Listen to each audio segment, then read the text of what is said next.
पुरी सिद्ध महावीर छकरे गुलिकांड दुई दुर्बृत्तों गुलीमाड़े कुमुटी पाटणार राकेश नायक गुरुतर राकेश को दुई जंघरे दुईटी गुली बाजी गुरुतर राकेश को पुरी मेडिकल रे भर्ती करा पूर्व शत्रुता को केंद्र करी गुलीमाड़ होइतिबा सूचना रही।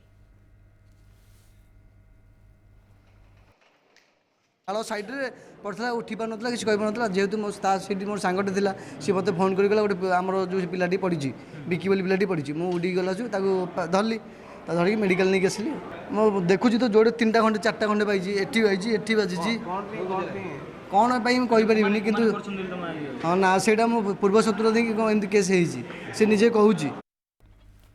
खंडाभूषी युवकों को मरणांतक आक्रमण घटना घटी खोर्धा जिला बालियंता थाना अलरापुर रोकट गाँव में पूर्व शत्रुतारू एभली आक्रमण होइतिबा सूचना मिली। आक्रमण में गुरुतर होइछन्ति कार्तिकेश्वर बेहरा। कार्तिक ठिया होइतिबा बेले जड़े दुर्बृत्त तांको पेटरे खंडा भूसी देथिला।